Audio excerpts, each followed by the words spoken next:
Talk around and disregard it. Strip you off the ground, show you what heart is. Standing strong and proud, nothing can knock it. Let's get it started. It's the hardest. Talk around and disregard it. Strip you off the ground, show you what heart is. Standing strong and proud, nothing can knock it. Let's get it started. Yeah, get your boots ready. We're about to go on a trip where we wrestle, nobody settling or calling it quits. You're here for the grit, betcha this stuff is amazing. You're stumbling, welcome to the bump in the apron. Step into it, the hardest part of the ring. Here to bring fun, yeah, in this art he is king. It's the best thing, making sure you don't tap out. Don't go soft with the hardest podcast out. And it's not just another one, it's clear. Off the rest, in this content, none contest. Take the nonsense off the steps. You know it's nothing but pure gems when it's coming off the chest. Get it? Now it's time to sit and relax. Get your mind blown away, ain't no skipping this track. Have you paying more attention? No listening gap. Get everything I ever wanted, no giving it back. Yeah. Ooh, what's up, everybody? Welcome to the Apron Bump Podcast. I am your host, the hardest part of the ring, Kyle Bird. How's everybody doing today? How's everybody's week going? It's a real cheery. I forget that it's not super obvious that I'm Asian. So whenever I say, oh, it's a real cheery, people are like, it's very hope everybody's doing well. Hope everybody's health is good. Hope everybody's finances are in order. Hope everybody's their NDA side. Hope everybody's doing good. And look, today's state of wrestling. Look, you got a lot going on. We got WrestleMania on the horizon. We got the main event scene over there is in flux a little bit. A lot of people not too happy with old DJ showing up and where's Cody Rhodes going, and then you got like all the free agents floating around. There's bidding wars going on. You got promoters in Japan getting fired. You got AEW's attendance is dwindling. And then the Vince McMahon stuff. I mean, gee willikers. It's a stressful time to be a wrestling fan. And that's why I'm here, folks. Because you can get away from all this current nonsense, all this 2024 malarkey is what I say to all that. Come with me, get under the blanket that is the Apron Bump. Let's all cuddle underneath of it and go back in time. Go back to a simpler time. When Vince McMahon was doing all these things on screen instead of off screen. Vengeance 2003 is upon us, folks. SmackDown's first ever brand exclusive pay-per-view. And who daddy? Now, I've said it a few times on this podcast and on other podcasts that I've appeared on as well. This show, Vengeance 03, is probably top 3 or top 5 favorite wrestling shows for me of all time. I often talk on here about, in terms of wrestling that I like to sit down and watch a wrestling show and for it to be a variety show. I like to have some good technical wrestling. I want some car crash stuff. I want the soap opera, men, women, tag teams, hardcore. Give it to me all on a big old platter and let me enjoy, let me indulge as a gluttonous little fat piggy that I am. And that's what this show is. Because you got the great technical stuff. We got the U.S. title being revived. And the two men competing for it are Chris Benoit and Eddie Guerrero. You also got the world's greatest tag team defending the titles against Rey Mysterio and Billy Kidman. The main event, triple threat, Kurt Angle versus Brock Lesnar versus Big Show. You got that great in-ring product, but then you got the McMahons have matches. Both Vince and Stephanie have separate matches. Zach Gowan's here. We got a barroom brawl. We got Undertaker versus John Cena, which is low-key one of my favorite Cena matches. There's a lot going on here. There's a lot of good even like the stuff that sounds weird that I just laid out, like we talk about it in the episode, but overall, rewatching this show for the first time in a while, I thought it definitely held up. There's a lot of good stuff to talk about, but there's also a lot of other stuff to talk about. We'll get into it. But it was a fun old time. Been looking. I mean, this is SmackDown 03 for me. It just doesn't miss. It's just a hoot to talk about. It's a hoot to watch. And who is joining me to talk about it? Well, none other than Brent from the A Work in Progress podcast, returning to the show. Always a good old jolly time with my man, Brent Uthen. Go check out Brent and the A Work in Progress podcast, wherever you listen to podcasts, as well as YouTube, Twitch, all of that stuff. They do live streams, they do retro stuff, they do current stuff. They do a series where they're rewatching a lot of stuff from the late 90s and the Monday Night Wars. They do even older, like golden era type stuff, which I've been honored to partake in some watch-alongs on A Work in Progress. We watched a few matches from like WrestleMania 9, I think, WrestleMania 3. Some old shit that I've never watched. And stay tuned. Might be doing that again. So give them a follow so you know when that happens. And check out their archive of stuff. Just like my show. You like the old stuff, you'll enjoy what old AWIP does. They don't take wrestling too seriously, which is it's a hot commodity nowadays to find people like that. So go check them out. All of their socials and YouTubes and all of that shit will be in the description below. At Apron Bump, if you want to follow me, apronbump.com. If you want to, I don't know, anything. Episodes, videos, social medias, shirts. I'll send you a bottle with my farts in it, I guess. I don't know, just fill out, send me a message. I could probably do that for you. Yeah, do that. If you like Ruthless Aggression, you like this era of wrestling, early 2000s, Attitude, Ruthless, Daddy does it all. Starting from Royal Rumble 2001, I've covered every show up until this point, up until Vengeance 2003. Just go to apronbump.com, go to the episodes tab, and you can narrow it down to whatever timeline, whatever era you're interested in. You can go to Attitude Era, you can go Ruthless Aggression. That link will also be in the description below. Binge away. I cover all of this stuff chronologically, in addition to the other timelines that I cover. So I don't know why I just got all sexy, but maybe I kind of like this. Getting really close to the mic.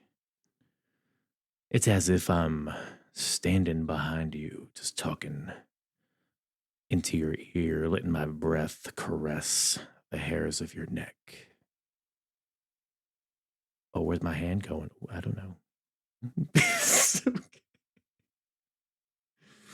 Oh, suck me dry. Well, anyways, let's get into the program. WWE Vengeance 2003 with myself and Brent from A Work in Progress. I think I got it now. Ooh, there's that luscious voice. There we go. Now we're cooking with gas. There she blows. There it is.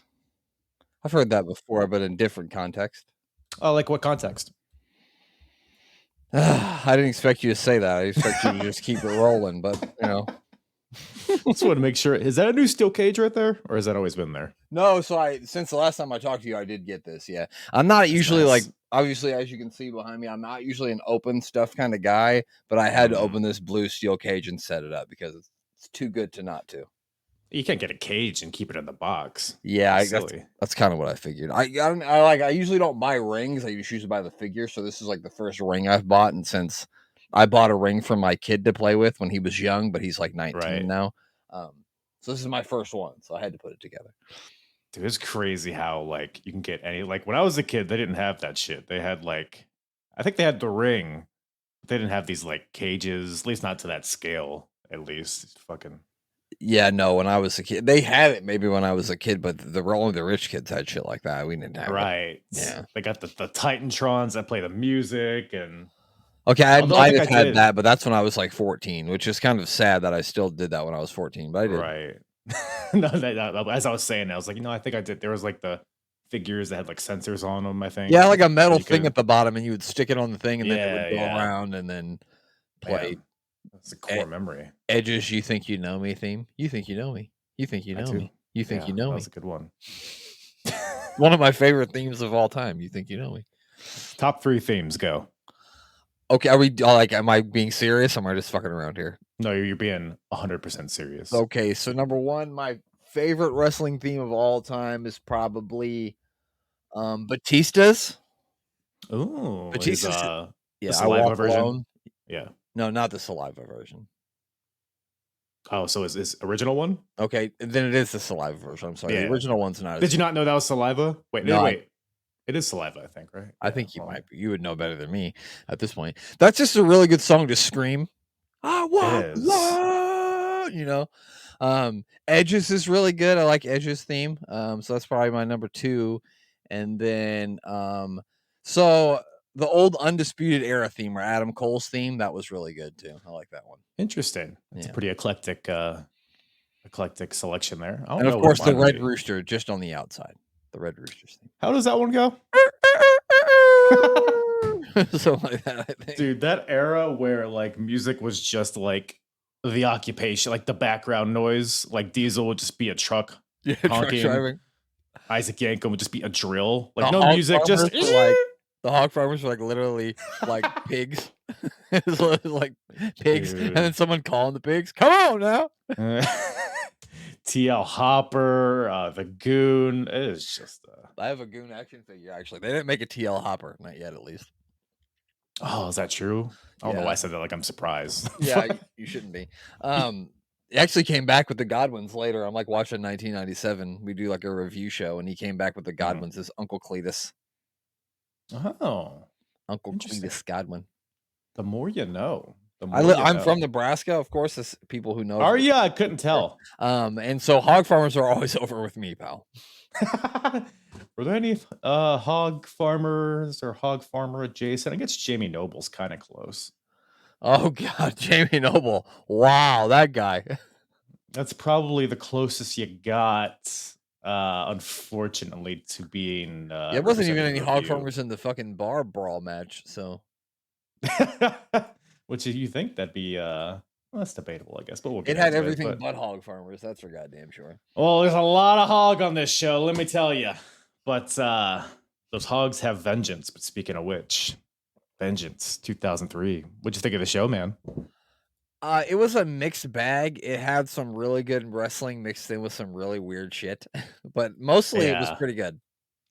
Dude, I loved SmackDown in this era. Were you watching live at this time? So no, I was like 19 years old at this point, and I was busy getting into bad things, and so I really wasn't watching wrestling at all. Smashing puss, None, probably. Right. Or- Wishing I was tipping cows. Tip- I forgot you're in tipping Nebraska. cows, throwing the stuff off a bridge, you know, Right. shit like that. Of course. Yeah. Well, yeah, this is like I took a break from wrestling in like 2002, and this was like when I was getting back into it. So I have very fond memories of this shit. This was one of my favorite pay-per-views of all time. Just look, I like SmackDown, like it was a mixed bag, but like even the bad stuff was pretty entertaining. At least I thought so. But also a lot of great wrestling. Like for 2003 WWE, you're not gonna get a better wrestling show, I don't think, than this one. Well, if you look at the SmackDown roster at that time with Eddie Guerrero, Chris yeah. Benoit, Edge, and they had so much talent. Of course, it was fucking a great show to watch. I'm sure it was. Yeah. And even like the soap opera type bullshit, like I thought was pretty good for what it was, but I mean, I guess we'll get into it. But yeah, Vengeance, we're starting it off hot with the revival of the United States Championship. So they're bringing this title back. It never really was an official WWE title, but so I guess it's the inaugural one. But there was a tournament to crown the first champion, and we got the finals here. We got Eddie Guerrero versus Chris Benoit. And I mean, I've been covering these guys in like various timelines, and I say the same thing every time. The chemistry is just, I don't know if any two guys ever had more chemistry with each other. So it's to no shock that this was a great match, but I don't know. What were your takeaways from this opener? I thought it was pretty good. I mean, if you looked at your card and said, who do you want to start a pay-per-view? This is a great fucking matchup to start with, Eddie Guerrero versus Chris Benoit. I mean, like you said, it doesn't matter if you're watching ECW, WCW, or early 2000s WWE. These guys are going to put on a clank every single time. And they did it here. Yeah. And I guess the caveat here is that Eddie, so they tried turning Eddie Guerrero heel by having him turn on his partner Tajiri. But man, does nobody want to boo Eddie Guerrero. I mean, as a character, I would say this is arguably his peak because we're really getting into the lie, cheat, and steal thing here. Really leaning into it. Just debuted the Low Rider like a few weeks before this. So we're like all in it with Eddie as a character. He's got his license plates as For the Haters with a Z, which I thought was pretty fun. How on earth could you not like that guy? Like what about that should I boo? I don't understand. Like he comes out with hydraulics on his car. Like, who's gonna boo that? To your point, in 2003, that was fucking really cool. In 2003, it was in all the music videos. All the rappers were doing it. Dude, Too Fast, Too Furious. Oh, exactly. Yeah. So Pimp My Ride. How could he ever be like? You better take the Low Rider away and the cool music, or people are not going to boo him. It's not going to work. Yeah, and then he's just the most likable. They tried building up to this match. You know, Eddie he sprayed wax, like the wax you spray on the car to shine it up. He sprayed it in Benoit's eyes, but ultimately, people just love both these guys. Really, I mean, we're kind of revving up for the Benoit push here, going into WrestleMania 20, and then we all know how WrestleMania 20 ends. So to see this like kind of at the beginning of that ramp is pretty interesting. Yeah. But yeah, like I don't know. These guys are just so good because even like the methodical, like slow paced chain wrestling in the beginning, it's like it's slow, but it built in a way to where like Benoit just threw one chop and the crowd popped huge. So like it's just like masterful stuff by both these guys. But it's like a crowd in the palm of their hands kind of situation. I mean, they did like a test of strength at the beginning of the match, which usually a test of strength isn't exactly entertaining, but that was probably the most entertaining test of strength I've ever seen. So right. I mean, they can make a test of strength look entertaining. So you can really do anything at that point. Yeah, because they're just like there's intent behind everything these guys do. So they're not just like doing it to do it. Like they're probably in there like, hey, let's see who's stronger. Fuck it. Yeah, I'm sure they are. I'm sure they talked about it right before they did.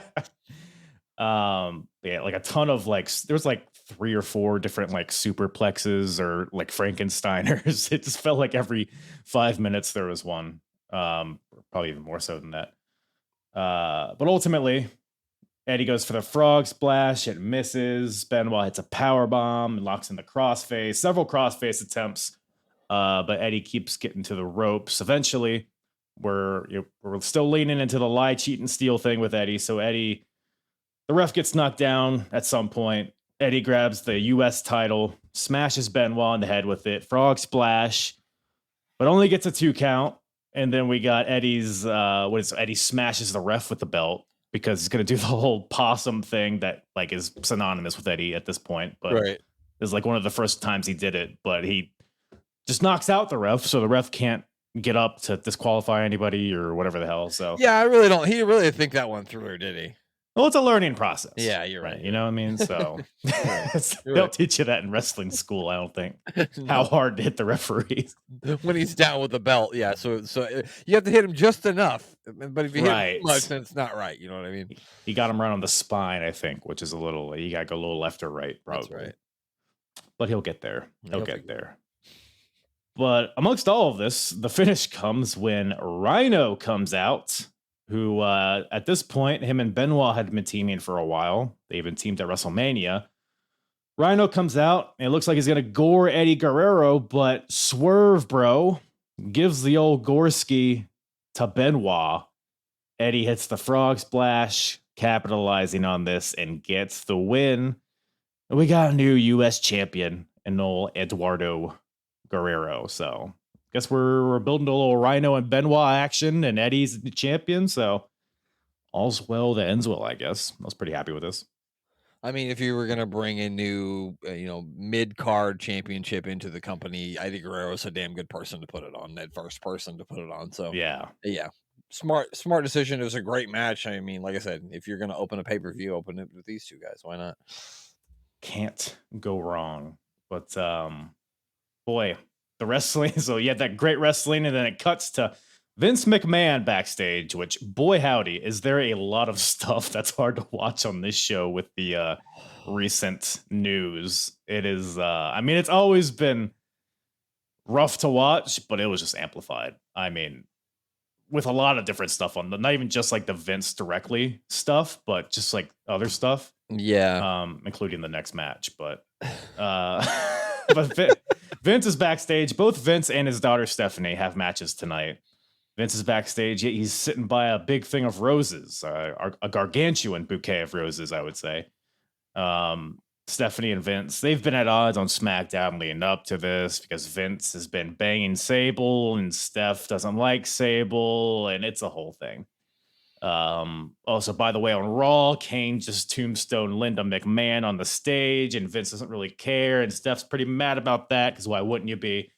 You can't trust that Kane. I wouldn't vote for him. He's fucking tombstone old ladies on stages. I'm just saying, he's up to no good. I would not vote for him. Bro, whoever is like going against Kane in these elections, like you have all of this footage to just be like. Has anyone ever heard of Katie Vick? I want to ask my constituents. Do you know Katie Vick? The footage. Look at him. Look at what he's doing to her.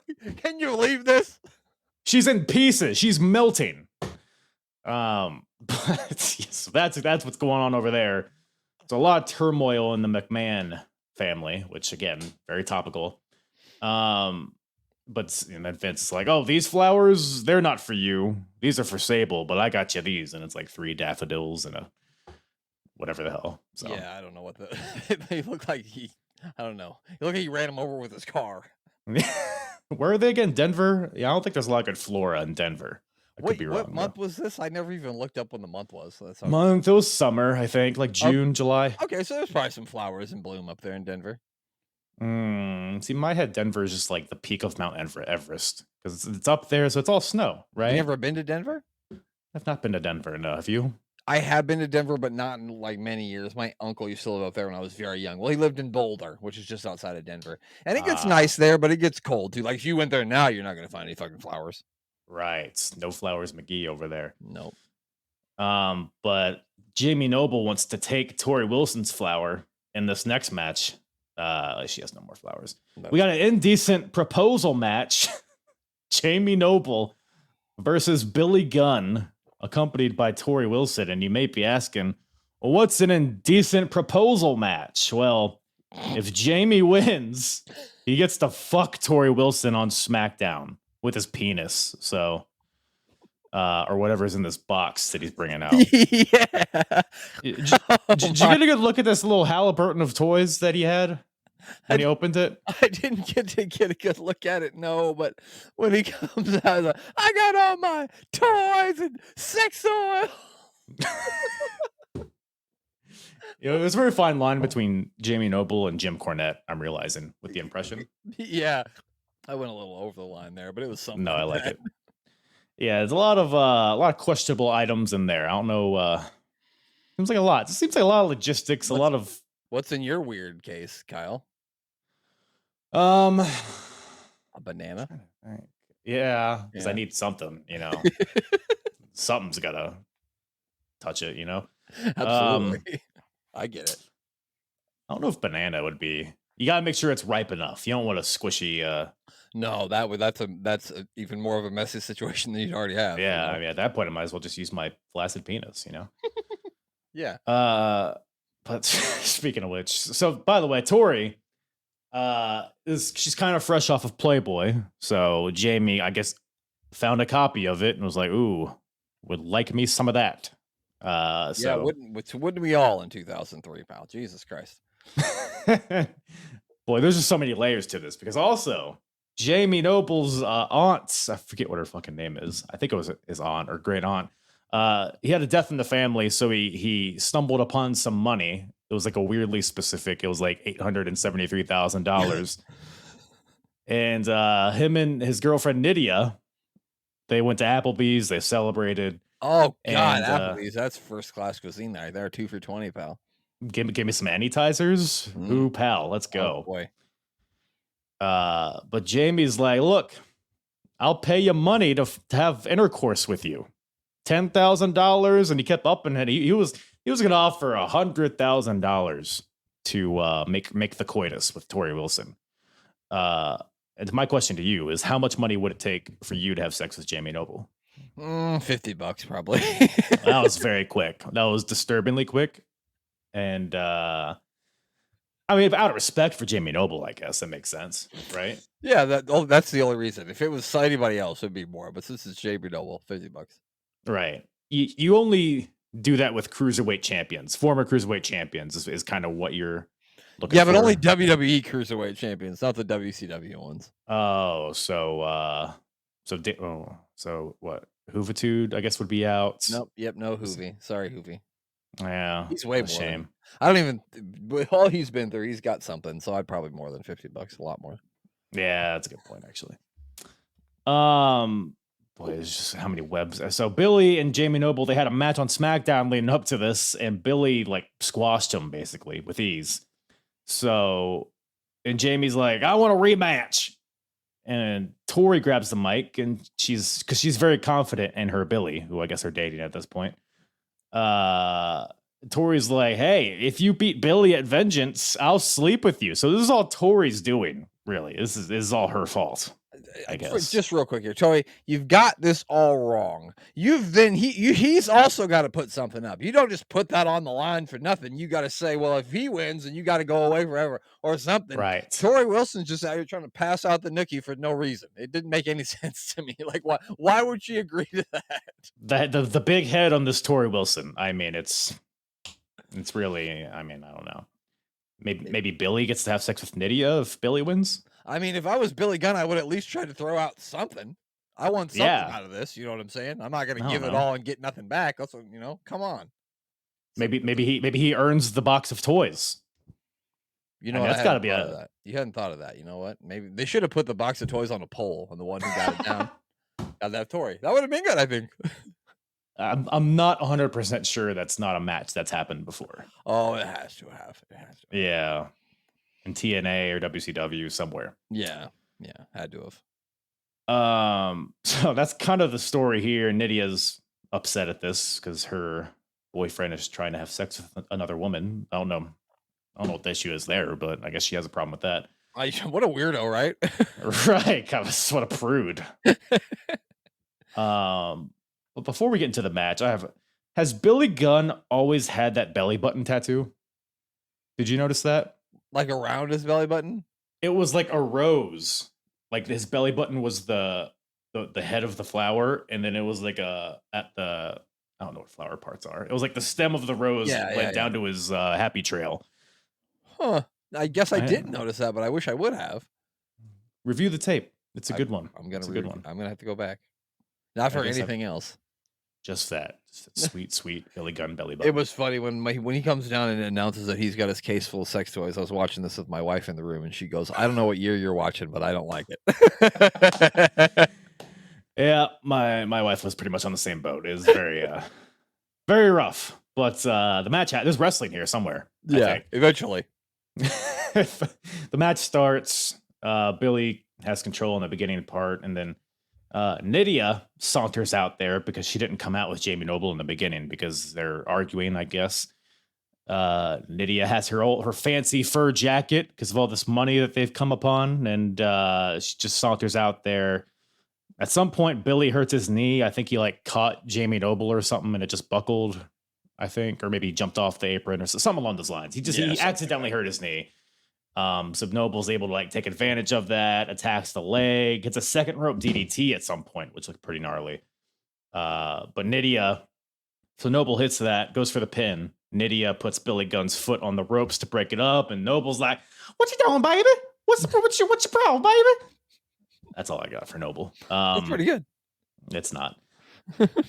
So Noble and Nydia are arguing on the outside. Tori comes around, confronts Noble, and Noble forces himself upon her, and then she slaps him. Again, aging very badly, But that happens, and then amongst all this scuffle, Noble finds himself back in the ring and is able to roll up Billy Gunn out of nowhere and gets the win and gets Tori's vagina, I guess. So I guess.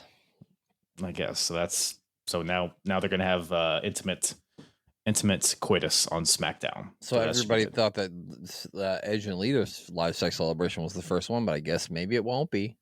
That's a good point. I don't think Noble and Tori was in the ring, if I remember correctly. I think it was like, if I remember, I think on SmackDown they like went on a date to a restaurant and then went to a hotel or something. I forget exactly how it goes about, but I'm pretty sure I know like the end game to this. Maybe I don't know it. I know somebody ends up going blind, but I don't know how they go blind, but I know somebody ends up going blind. So I know Nydia goes blind. Yeah. Eventually, because she gets the black mist from Tajiri. Black mist is not a euphemism, folks. It was literally black mist to the eye. Yeah. And but I forget how we get there. So that has nothing to do with this. Okay. I mean, it probably leads there because you got the tension between Noble and Nydia. I'm sure that plays in at some point. Yeah, so I guess that makes sense. Yeah. We'll just have to tune into UPN or whatever the hell. And wow, UPN. Think about that. They used to be on UPN, but I guess NXT is going to be on CW coming up, which is I think it's what UPN used to be. Yeah. Watch you some Martin, and then follow it up with SmackDown. Martin. Sorry, was that the theme song? It kind of, yeah. Were you a Martin guy? I watched it when I was younger. Yes, I wouldn't go back and watch it now, but I watched it when I was younger. All right. Well, after that, the ridiculousness doesn't end. We got an APA Invitational Barroom Brawl, which is exactly what it says. How many guys in this match can you name without looking at any notes or anything? Okay, the Bashams were out there. Fucking Spanky, aka Brian Kendrick, was on top of the bar. Sure was. Obviously APA was there. Brother Love was out there. Motherfucking Tajiri. I'm not Tajiri. Funaki was out there. WWE's #1 announcer. Of course. Sean O'Hare, who had some weird spider gimmick. That was very weird. Matt Hardy, Shannon Moore. Version 1. Can you tell me? They said Shaniqua was with the Bashams, but I didn't see Shaniqua. Who the fuck is Shaniqua? You don't know who Shaniqua is? No. Well, I know a girl named Shaniqua, but she didn't wrestle. Well, she did, but never mind. So it was she won Tough Enough, I think the second season. Lisa Gales, I think her name was. She's a tall African American woman. Shaniqua, of course. I mean, you could probably guess. But she wore a lot of leather and was the dominatrix to the Bashams. Okay, I just thought it was so fun. With Shaniqua, there ain't no fucking Shaniqua out here. What are we talking about? In spirit, she was there. You're right. She whipped them before they came out here, so they had her scars on their back. Now that really, because dude, the Bashams, who are kind of recently debuted here, they would come out, they would both lean up against the ropes, bend over, and Shaniqua would take the whip and whip them both in the ass before their match. Wow, I wonder why they never reached higher heights. You know? And they never were the greatest tag team ever. I'm shocked. They both fucking sucked. They both went singles, and that was the whole thing. Oh, yeah, they look like single stars. I never saw the Bashams wrestle, so I don't know. The only thing I know of them is WWE SmackDown versus Raw 2006. And other than that, I don't know. I've been watching Velocity with the Ruthless Aggression Era podcast, and they both are like the same gimmick, which is like no gimmick. They're just like vaguely cocky. They wear sunglasses. Oh, boy. Doug Basham calls himself the Bash Man. He like grows his hair out. It's Bash Man. Holy cow! Sounds like a bad guy in a Mario game. The Bash Man. I'm the Bash Man. We should have had his part, Billy Guts. Yeah, I'm a Bash Man. That should have been the song. It would have been better. Anybody else come to mind from this match? I think that was the Sean O'Hare was the one that was like, I was like, what the fuck is he doing? That was his gimmick was so weird. But other than that, I don't think I had any more. Yeah. Well, we got Conquistador Uno and Conquistador Dos. who are the guys that got smashed with the stool by Brother Love at the beginning. Oh, okay. They were just an enhancement talent tag team. One guy was Rob Conway, and the other one was Johnny Jeter, who was in the Spirit Squad, if you're familiar. Oh, yeah. Okay. We also had the FBI out there. I don't know if you said them. With Chuck Palumbo, Nunzio, Johnny Stamboli. Doink the Clown, of course, is out there. How did I miss that one? How did I forget Doink? What's wrong with me? I wonder who was up for Doink's mask during this time. That's a good question. Because he came out in his entrance, but I don't remember really seeing him throughout the match outside of that. It's like, no, it was like he just came out for the entrance and left. He was like, "Oh fuck this shit! What am I? Some You sort know, of clown?" Doink's like, you know what? I'm in rehab right now, so I can't even drink. I need to just leave. Chris Canyon's here, of course. We got Orlando Jordan, the Brooklyn Brawler, Matt Capitelli, John Morrison is here, and the Easter Bunny. Oh, yeah, for the fucking, yeah, of course. The Easter Bunny, who is not Adam Rose either, just the Easter Bunny. No, he's being portrayed by Damian Sandow. Little fun fact: he's under that Easter Bunny outfit. So, couple no shit. Wait a minute, couple Easter eggs in this match. Yeah. There you go. Yeah. But honestly, this is like a guilty pleasure match for me. It's like not good, but I loved it. I don't know. What'd you think of this whole debacle? I mean, I host a podcast that is basically just taking the piss out of bad wrestling. And so, yes, this was right up my alley, too. It was just a bunch of fucking nonsense. Guys busting each other with beer bottles and beer mugs, throwing each other around. Yeah, it was fantastic. It was like a good blend of comedy, but also like true brutality in some spots. In this match, like I think Nunzio at some point goes flying off the bar into the shelves, and everything's just like, by the way, to set the scene, it's like a bar set up next to the stage, and there's a bar and like the backdrop with like the liquor bottles or whatever the hell, and there's tables and stools and pool cues, and it's just a bunch of guys fighting. It's a free-for-all, and to quote Bradshaw, the last man drinking wins. So whoever the last guy is on his feet, I guess, wins. Any like that Nebraska Saturday night. Yeah, I mean, it's right up your alley, I'm sure. But no hogs in this match, to your point, which is interesting. You think this is very hog friendly, but yeah, I don't know, any particular like moments in here stick out to you? I don't know. Not really. It was just a lot. It's a cluster. Yeah, so I know Bradshaw killed the Easter Bunny. I remember that. Matt Hardy chugged a couple of beers and did a leg drop off the bar, which didn't break the table that he tried to break on. So then he got up and did like a splash or something, so it actually would break. Yeah. It was a disaster, but a wonderful, funny disaster. Yeah, I mean, Sean O'Hare thinks he's in Roadhouse, I think, because he took the pool cue and smashed it over somebody, so it was like in two pieces, and then he's like swinging them like nunchucks and then doing backflips over the bar, and he was having a good old time out there. He was in his element. Brother Love, for whatever reason, I feel like he was like the most dominant guy in this match because, like I said, he took out both conquistadors with one swing of a stool. He smashed somebody with I think he smashed O'Hare in the back of the head with a vase. Like a glass he took O'Hare vase. out. Yep. He threw Shannon Moore into a mirror and shoved him right through the thing.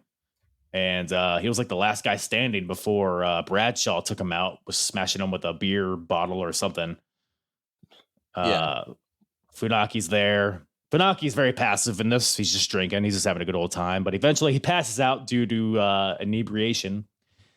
And it do be like that sometimes.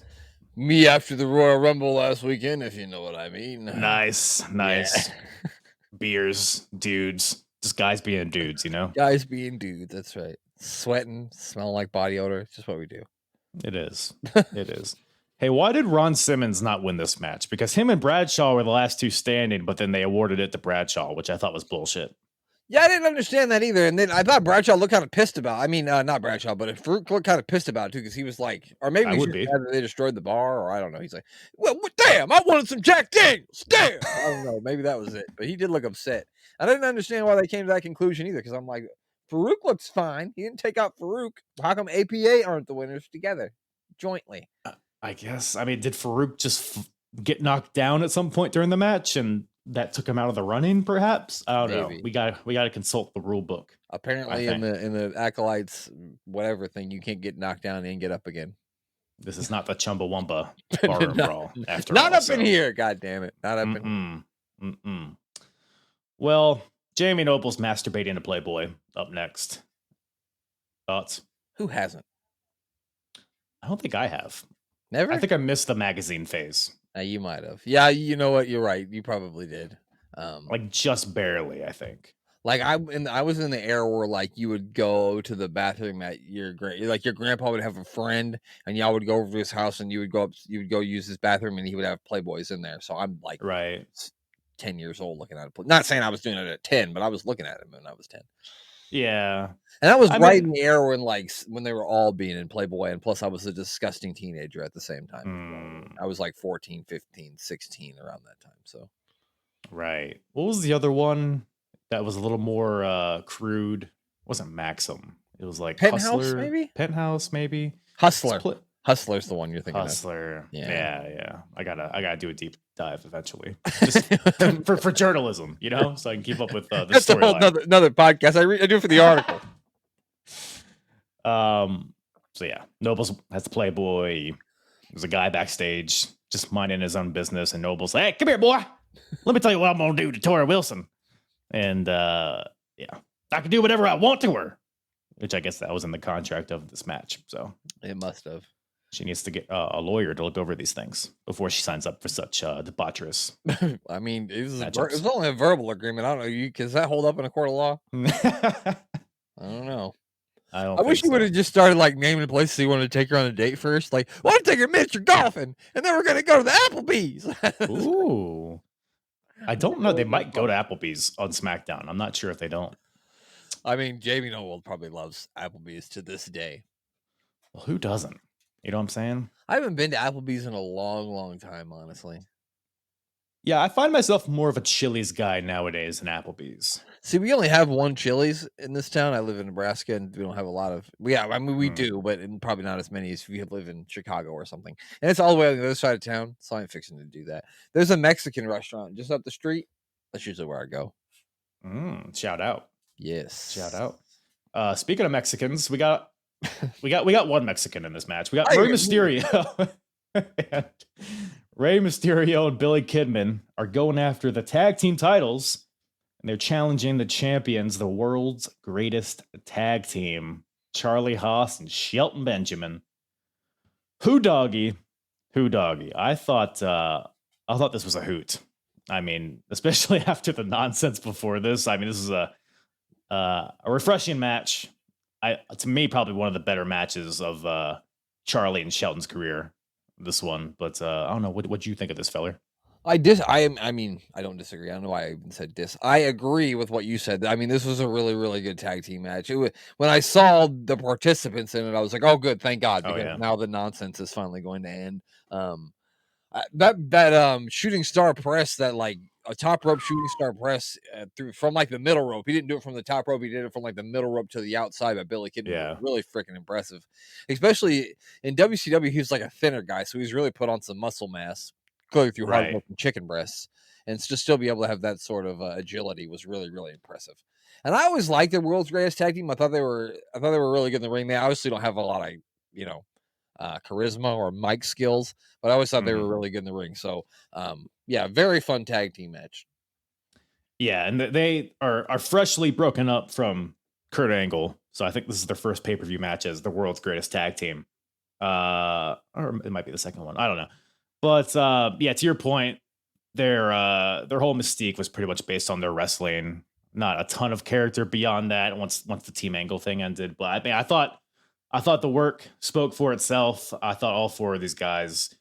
I mean, I just loved it. It felt like sometimes tag team matches in WWE can be a little formulaic at sometimes, but this one, it felt like there were several points where Billy and Ray could have won. There are a lot of really good false finishes. I mean, there's one point where they do, which is I think what they did in WCW a lot, where Billy would throw Ray up to the top rope and he would hit the Rana off the top. And they went for the pin, and it was a very close near fall, and the crowd thought it was 3, and they're chanting bullshit. So the crowd super sucked in. Yeah, the shooting star press to the outside was amazing. Just like right out the gate too, like in the early parts of this match. But ultimately, the world's greatest tag team, they got Ray or Shelton or Charlie's got Ray on his shoulders, spins him around. Shelton springboard like a doomsday device-ish type of move, but into a power bomb. And that gives WGTT the win. So yeah, just a really just like fluid, just a fun match from start to finish. It was awesome. It's funny that you had WGTT in your notes too, because I wrote that too. WGTT, the world's greatest. What do you think of that name? I don't think it's great. I mean, I think that's something that like you and your friend, when you do trampoline wrestling when you're in the 3rd grade, you're like, we're gonna be the world's greatest tag team. Yay! Like, I don't think you can definitely come up with something better than that. It was, yeah, I don't know what else, because when they broke up from Kurt Angle, obviously they couldn't be Team Angle, although that would be funny if they just kept Team Angle and just kept doing the thing. Yeah. Like, fuck Kurt Angle. Their original name, it was like they were calling them this. It was like the best tag team period or something, which is I think I vaguely remember this. Yes, which I think world's greatest tag team is probably better than that, but I don't know. It's not. It's a step in the right direction, but not a major step. It's a tiny step in the right direction. Oh no! What name would you throw at them? Charlie Haas and Shelton Benjamin. Fuck. Fuck. I don't think that's marketable. You can put that on a t-shirt. You couldn't put that on a t-shirt. That's hard. It's a hard question. I think this is the problem they ran into. They were like, "Oh, well, what are they? They're good wrestlers." Well, singlets. Yeah. They wrestled in college. All right, how about the college wrestlers? No, that doesn't work. The Varsity Club. No, we've used that already. American Ebony Alpha. and Ivory. No, that'll be later. Yeah, I got nothing. That would have been American Alpha if they would have jumped on this before Jordan and Gable did. Yeah, that would have worked. I would, if I could go back in time now, that's what I'd pitch. You live, you learn, I guess. But boy, howdy. Now we got some true wrestling on our hands. We got a no count out cat fight. We got Sable versus Stephanie McMahon. Refresh me. What are the rules of a cat fight again? Ironically, it has nothing to do with cats. I know you were probably upset by that. I know how you love cats, and I thought you probably thought there were cats surrounding the ring or something. When you found out there weren't any cats, you were probably really upset. So like a Kennel from Hell situation, but with cats. But with cats, yeah, a cat fight. I think it'd be more dangerous because if you ask me, cats are way more lethal than right. Because you never know. Cats, like, they'll act like they want to be your friend, but not really. You know what I'm saying? Oh, I got scars all over my body from these cats. I'm with you. I fucking believe. Like Cactus Jack, you look from your cats. So it would be very dangerous. Cat Kiss Jack. That's something. There you go. Your next cat. You've got a name. There we go. Passing out gimmicks for free. Yeah. It said no disqualifications, no count out. But at one point, Steph got a chair and she tried to use said chair, and the referee said no. So clearly, there might be some disqualifications or count out. So that referee's just an asshole. I'm not sure. Probably. Was it no disqualification? I think because my notes say just no count out, but I could be wrong. I swore they said no disqualification. Maybe I just assumed because you don't usually hear a match that's no count out, but not no DQ. But also, like cat fight, is it just assumed that it's no disqualification? I mean, there's just so many questions. So we need to write to these guys and figure it out. Yeah, maybe if we Wikipedia cat fight and see where that gets us, probably not. Right. You know, and I'm not Googling cat fight either because I don't want to know where that's going to go. No. I'll probably go to this match, honestly. Maybe. I mean, Sable's got cats in her music. So to me, it feels like she has the advantage here. No? I mean, it makes perfect sense. She's got cats in music. It's a cat fight. Yeah. It seems like she's tailor-made for this. But, writes itself. So I feel like Stephanie McMahon matches are always like better than you think. Probably because there's so much work that goes into, because it's Stephanie McMahon. I'm sure she has the best resources to like make sure that this match is good. Like she had a pretty good match with Trish a couple years before this.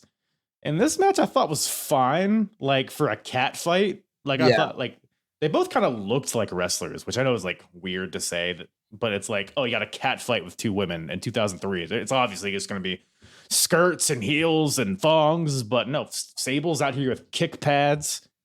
Stephanie has some knee pads and boots and some wrestling attire. I mean, I thought it was a fun, pretty intense match, even though it's a lot of just like choking and scratching, but it's a cat fight, so it's as advertised. So I didn't hate this as much as I thought I would. Yeah, I definitely went in with some serious eye rolling, but yeah, I came away with it being way more entertaining than I ever thought it would be. It's just so weird that they would have this on a pay-per-view, like Stephanie McMahon versus Sable. It's like one of those things of the Attitude Era where people think everything was so great, but then you go back and watch it and you're like, I don't know, some of this is kind of like iffy, you know what I'm saying?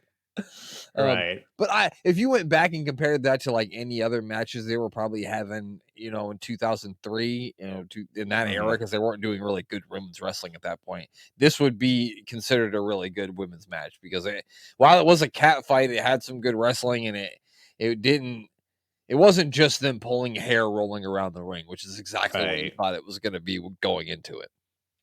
Yeah, especially for SmackDown, because with the women's championships on Raw, and honestly, the Raw women's division is sneaky, like pretty good. They just don't get a lot of spotlight or time because Gail Kim's the champion now. And Trish is over there, Molly, Victoria, Jazz. So they got a good crop of women over there, actually. But SmackDown, it's just a lot of Tori Wilson and Dawn Marie and Nydia just over and over again. So yeah, when I say like that, I don't mean like the talent that they had, because they had people who could do it. They just never gave it a chance ever.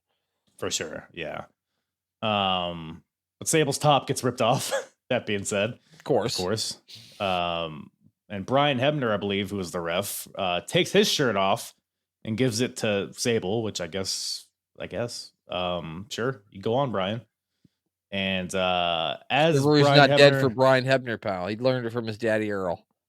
Did Earl ever take his shirt off?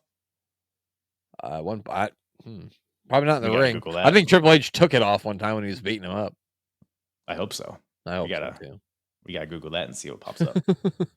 Shirtless Earl Hebner. Can we get shirtless Dave and Earl together?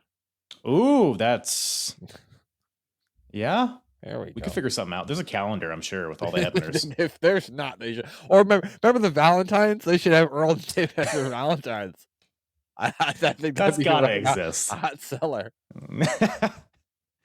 Well, there's probably not a Valentine for A-Train, or maybe there is. I don't know.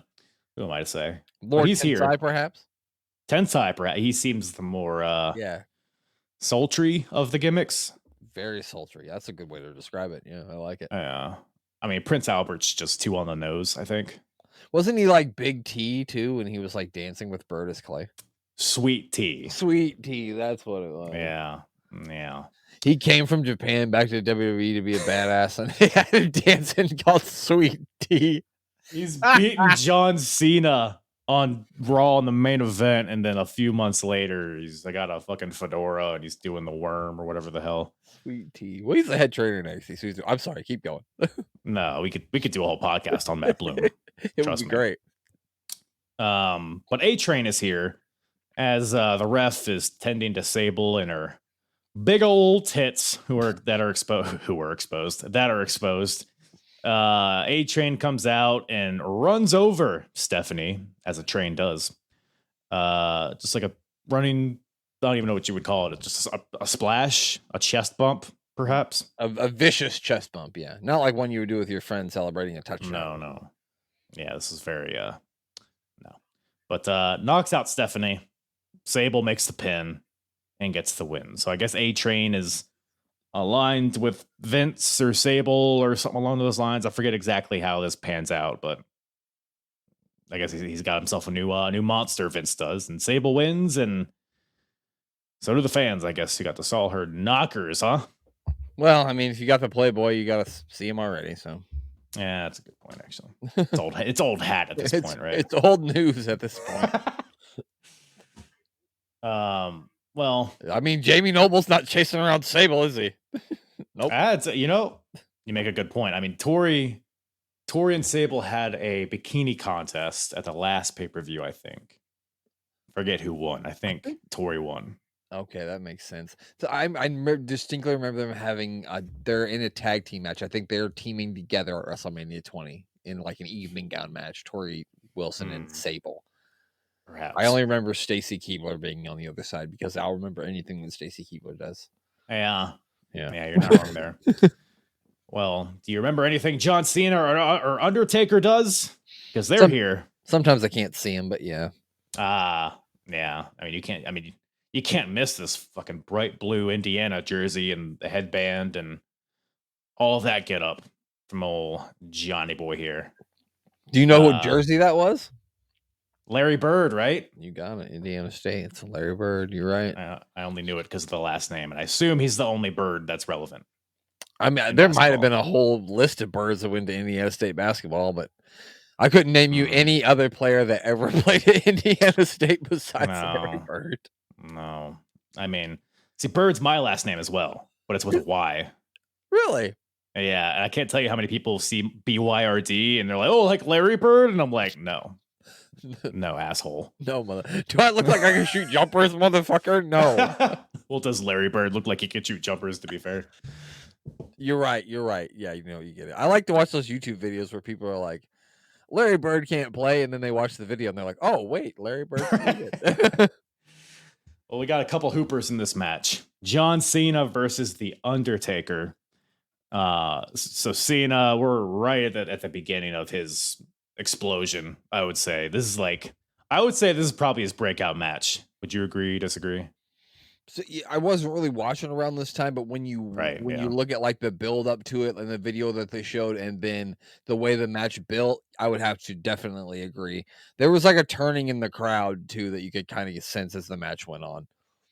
Yeah, for sure. And I think Cena's starting to gain a bit of a cult following because his raps, like, he's super entertaining. He did a little rap before the match. I don't know. Do you remember any lines from this rap?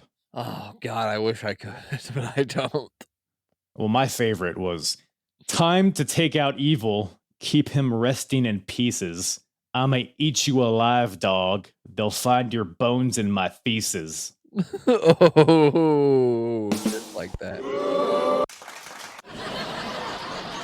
He deserved all of them. Yes. Yes.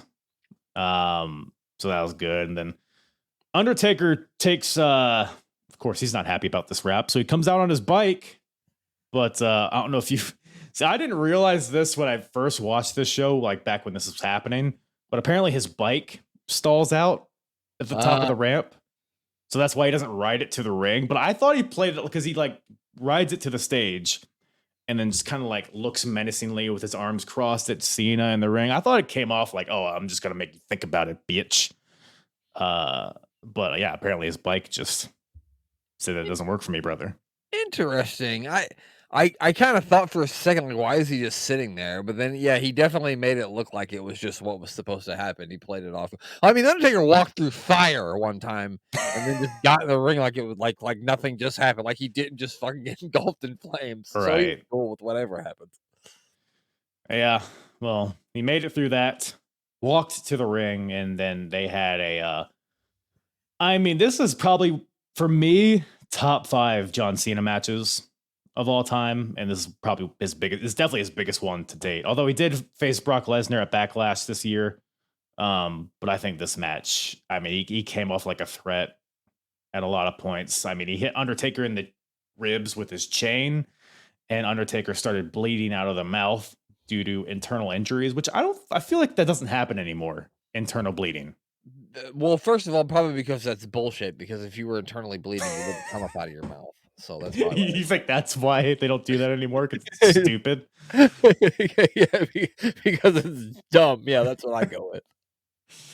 I guess they do learn, but at the time, man, I was all into it, and just attacking the ribs of Big Evil here, blood coming out of his mouth. So, like I said, Cena comes off like a threat in this match, and there was a couple points at the end that felt like Cena could have won this thing, but I don't know. What you think of this one? I thought it was building that. I thought Cena was going. I thought he was going to obviously win by some sort of underhanded means. But it built really well. I thought it was it started off slow, it sort of picked up at the end. There was one point where early in the match where he slapped Taker and Michael Cole called it a bitch slap, which I thought was funny because I'm not used to hearing Michael Cole call people way. Yeah, I'm not used to hearing Michael Cole say bitch slap, so I thought that was pretty funny. But yeah, Cena really took it to the Undertaker. Like you said, he was bleeding from the mouth. Um, there was one point where the Undertaker, so like early on, it looked like the Undertaker was just going to squash him because he came out and just took control of him. He gave him a choke slam. He tried to pin him, but then he pulled him up, and then he would look like he was going to hit the last ride, but then Cena, countered out of it and they hit a big DDT. Yeah, a really good match. Like you said, I wouldn't know. I don't know if I would put it in my top 5. I might have to watch it more. I'm a big John Cena guy, so I have lots of John Cena matches that I really, really like. But this was a great match, and it really showed, kind of what John Cena would become later on.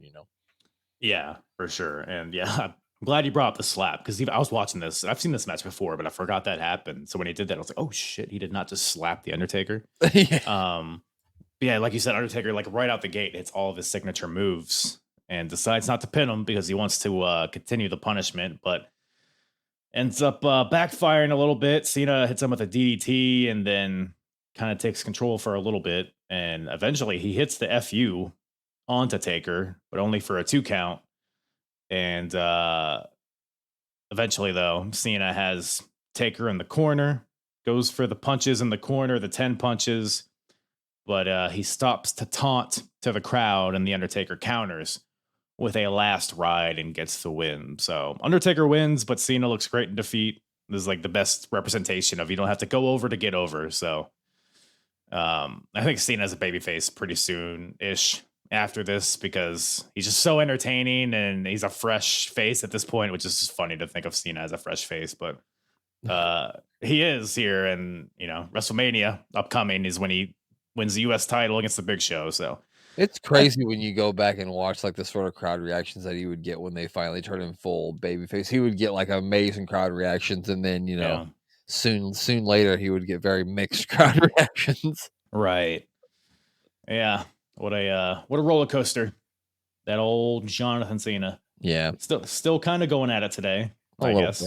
A little bit. Out of all this show had 3 really good matches thus far, but I think that this one was my favorite one. Probably because it had a lot to do with it being John Cena, and I'm a big John Cena mark. But just the story told during the match and everything built around it, I thought it was really, really good. So my favorite match on the show was probably this one.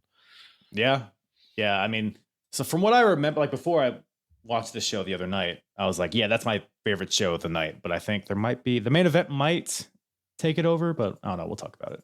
But before then, we got old Zach Gowan versus Vince McMahon, which is just a funny thing to read as a match that happened on a pay-per-view, but yeah, it happens. Do you remember? So we're fresh off of Mr. America, which I don't know. I guess you weren't watching at the time, so you didn't live through Mr. America.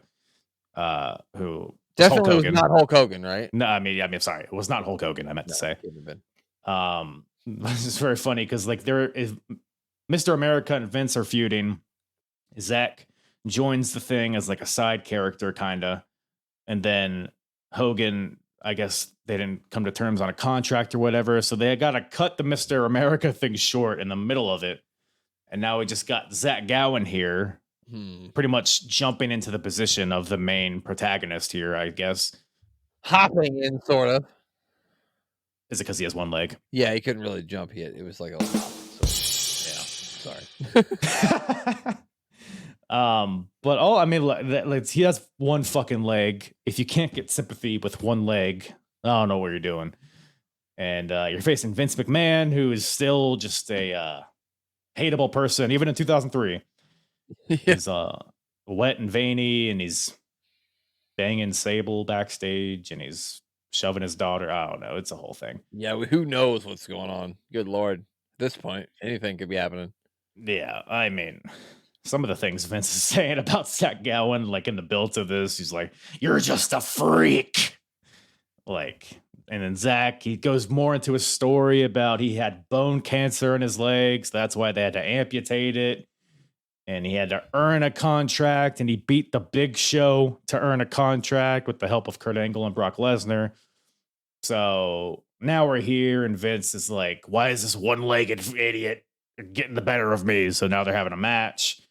And again, it's like this shouldn't have been good at all. But like for what it was, I mean, Zach Gowan showing out with one leg, doing the moonsaults, the Asai moonsaults to the outside, the leg drops, all the stuff he was doing on one leg, and then Vince being the shithead that he is, it was easy to boo him. So again, similar to the cat fight, I didn't hate this as much as I thought I was going to. What'd you think? So it's weird because you don't usually, or you wouldn't think that McMahon's are going to have good matches when you look at it on paper, but then usually when Yeah. they get in there, whatever they do have is usually pretty fucking entertaining. And yes, it was a very entertaining match. I never watched Zach Gowan wrestle, so to watch a one-legged man and do fucking moonsaults and all this shit was pretty freaking impressive. So I mean. Yeah. Not the best match in the entire world, but very entertaining, definitely. Yeah. I mean, it was pretty straightforward. Vince just attacks the one leg, so Zach can't do anything. At one point, he like kicks Zach's leg from under him, and he does like a backflip. It was like, Jesus, this is brutal. But Zach is able to fight back, does an up and over in the corner, and then drop kicks him, nut shots him on the post. Zach does to Vince, flying bulldog, missile drop kicks, moonsaults. There's a couple points where Zach almost beat Vince, but at some point, Vince goes outside, grabs a chair, and Zach drop kicks the chair into Vince's face and squirting blood right away. I mean, I guess he got cut with the chair because I don't know when he would have bladed, but I was trying to keep an eye out for that. But I mean, there was just so much blood from Vince. And Zach goes for the moonsault to follow that up, but Vince gets out of the way. Zach hits the mat. Vince pins him and gets the win. So Vince McMahon wins, but Zach gets a standing ovation at the end. So I guess it served the purpose of another case of, getting over despite losing. And Vince is still a top heel, unfortunately, but it is what it is. But yeah, again, it was entertaining for what it was. This kind of soap opera stuff within the good wrestling on the show. I thought it worked. Yeah, no, definitely. I mean, it told a good story behind of it. Like you said, they just had to insert this one-legged kid into this program that was supposed to involve Hulk Hogan, and then, I mean, you take chicken salad and you make chicken. You take chicken shit and make chicken salad out of it. You know what I mean? So yeah, it was very entertaining. Yeah, big shoes to fill, and you can only fill one of them. Yeah. Goddamn. Oh boy. Well, he has one leg, ladies and gentlemen. Yeah. So we're at the main event. 3 guys with all 2 legs, 6 legs in this match. Yeah. There is. WWE Championship on the line. Well, I mean, there's the Big Show in there. There's probably 7. You know what I mean? 8. Yeah. Mm-hmm. Yeah. It's penis. Wait. Sorry. I've said this before. A Big Show doesn't strike me as a guy with a big penis. No. What about? No, I mean, it's probably like big, like in relation to us, but like in proportion to him, I don't think it's that impressive. You're probably, you know what? Now I look at it too, you're probably right. Now I think about it. I hadn't thought about it before until right now because the Big Show's package is usually on my mind. But well, now you won't be able to not think about it. So you're I'll know. Goddamn it, I won't be able to sleep tonight. Son of a bitch.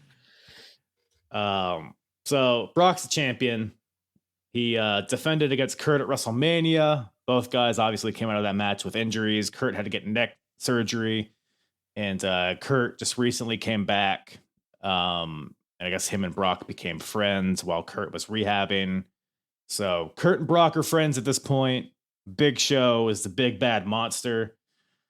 I would say this is probably peak Big Show, especially like in WWE, because he just felt like a monster. He felt like like a year ago, he was a jobber, damn near. And now he's, in the main event, and it feels like a guy that could, at this point, he's the only guy that's pinned Brock Lesnar, at least till the end of this match. So Big Show feels like a threat, and Brock and Kurt are ganging up on him, but Big Show's doing like double suplexes to both of them. And I thought this match was great. I mean, it was a sprint of a match. It was like nonstop, but I thought it was pretty intense. And I mean, all guys involved, I thought their strengths were highlighted, and it was craziness. I don't know what you think about this one. I mean, I'm with you. There was action all over the place. I mean, there Yeah. was trash can lids, there was F5 through tables, there was everything that you would want a triple threat match to have. It was in it. My usual big gripe about triple threat matches is it's a lot of two guys wrestling in the ring with one guy on the Mm. outside of the ring. And while there was a good amount of that in this match, I didn't think it was overly done.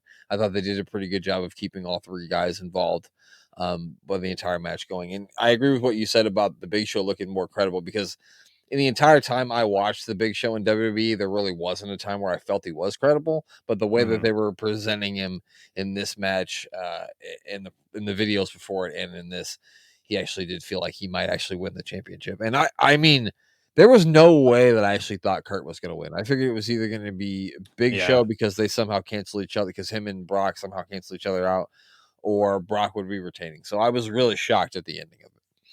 Yeah, for sure. But yeah, I agree. I mean, I thought, because at some point they took out Big Show by, what did they do? I think it was an angle slam through the announce table. Yeah, And yeah, I that, think it was.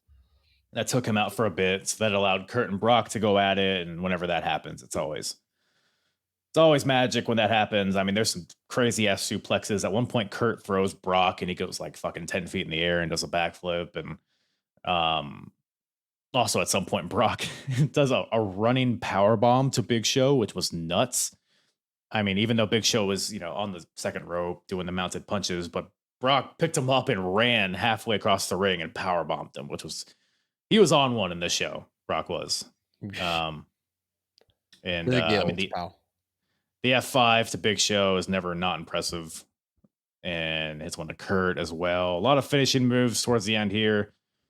At some point, Kurt hits Brock with one of the gnarliest chair shots, by the way, that I've ever seen. Maybe second to Jeff Hardy's chair shot to Brock, but that Brock Lesnar, he's taken a few chair shots in his day, I would say. Yeah, he's definitely got a hard head, I'm sure. Kurt and then Brock locks in a Taz mission at some point to Kurt, but Big Show comes back in, hits a leg drop, hits them both with a double choke slam. But Brock's able to hit Show with a low blow. Kurt Angle hits the Angle slam to Big Show. Then the Angle slam to Brock Lesnar back to back. And then he pins Brock Lesnar for the 1-2-3. And Kurt Angle is the new champion. And I'm with you. I did not expect Kurt to win this. Just because it feels like they're all in on Brock Lesnar. And Big Show is just a great heel, of a dominant force, a giant, if you will. Right. So, and Kurt Angle is just kind of one in the middle. So, but it was refreshing to be surprised at something like this. And pinning Brock, like I said, I mean, Big Show's the only guy before this that has pinned Brock Lesnar. So that was a big deal. But I think that just, I guess we're just stoking the flame, because I know Kurt and Brock, I think they have a SummerSlam match after this. So just continuing that feud between the two. So I guess that was a good way to do that. But yeah, I was surprised at how good this match was. I thought, I might give it the Cena and Taker as match of the night, but there's like 3 or 4 matches you could throw as match of the night, which is a good sign. It was a well-paced show because, like you said, and I think that soap opera based stuff does have a place in wrestling. It just doesn't need to be overdone. And Yeah. while it's hard to look at Vince on the TV and not fucking cringe at anything he says, because it used to be gross, but now Right. it's even grosser. You know what I'm saying? But it was well done within the show, and you placed enough really good wrestling in the middle of all of it that it was really well paced, and yeah, a really great pay-per-view. It made me want to go back and watch SmackDown, not just only to see if Jamie Noble can consummate this thing or not, but for other reasons.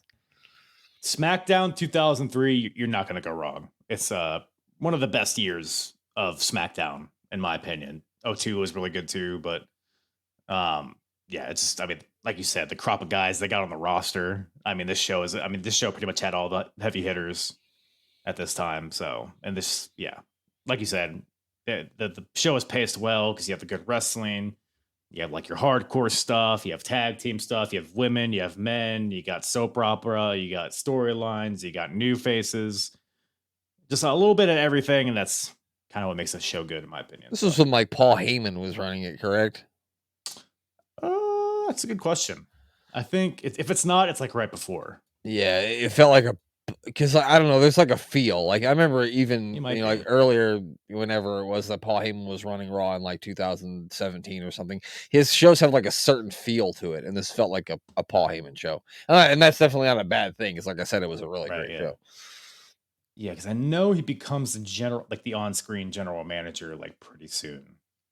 I don't know. Yeah, you might be right though. You might be right. He That is might be the cool. head writer, he might not, but it just felt like a Heyman based show. Can't go wrong with that. But yeah, man, that's Vengeance. 03. Any other nuggets on this one? Anything that we glossed over, maybe? No, I think we got it all. We talked about Jamie Noble's sex case, and that's all we really needed to cover. I mean, that's the headline. Yeah.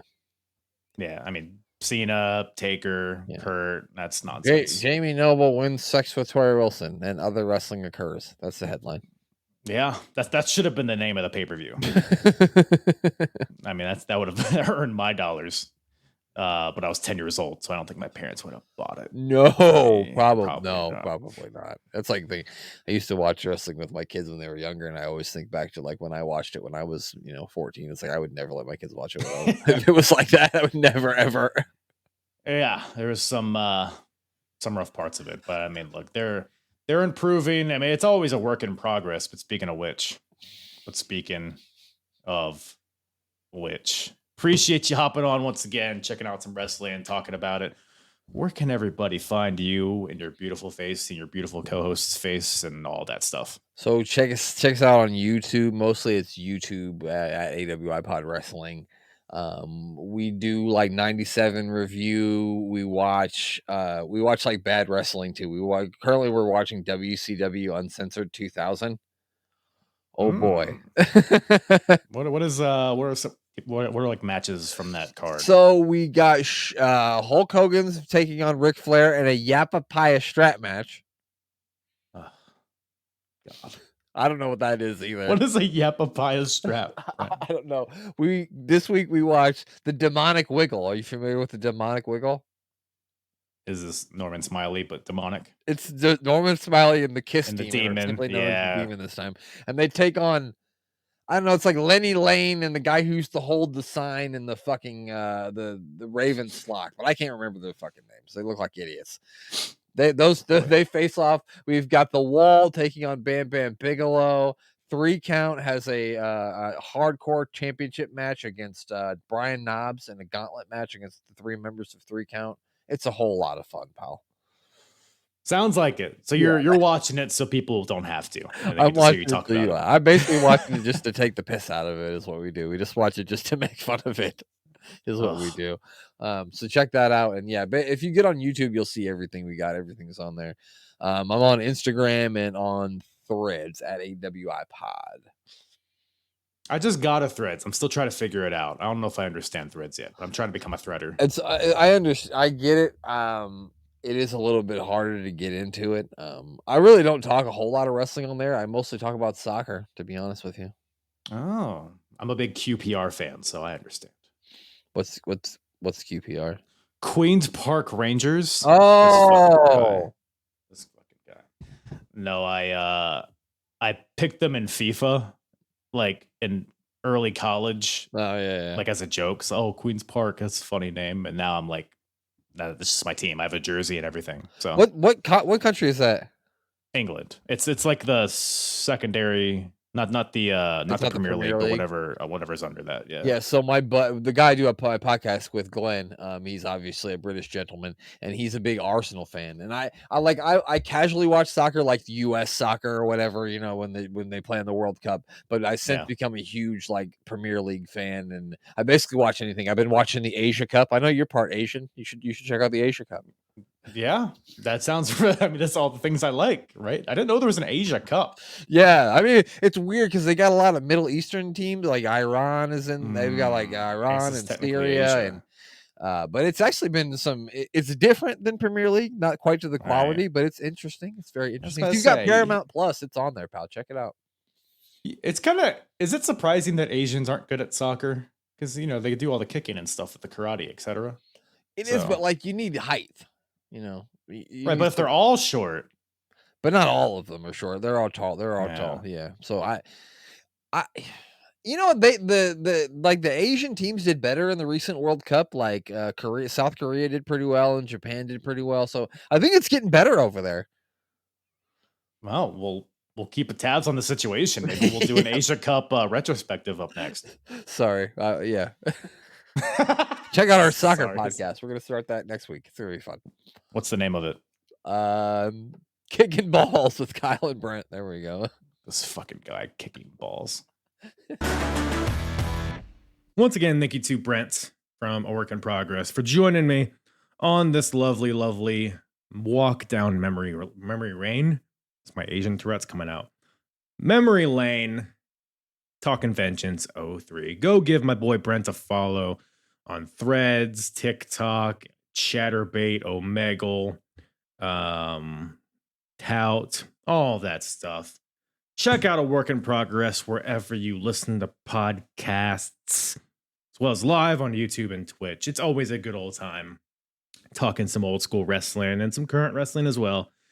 Do that. Follow me, I guess. You know what? Don't follow me. I'm gonna try this. What do you call it? Opposite. What the fuck is it called? Mind game? Not mind games. That's an upcoming episode, but that's not the word. Reverse psychology. Reverse psychology is the phrase. Glad we figured that out. I don't know what we would have done had I not Googled that, but yeah. Well, speaking of reverse psychology, I'm about to reverse out of here and leave ya. You know, like the SpongeBob gif. That's about all Daddy has for you guys today. Thank you guys for listening. Appreciate you stopping by. Stopping by? What the fuck? Am I Mr. Rogers? You're just coming over my house? No, you like turned on the thing and then listened to me. I mean, if you're still listening at this point, I think I judge you more than anything. Just kidding. Hey, join the Discord. Let me make sure I plug this at the last 0.5% of the podcast. Join the Discord. I don't even know how to pronounce the word.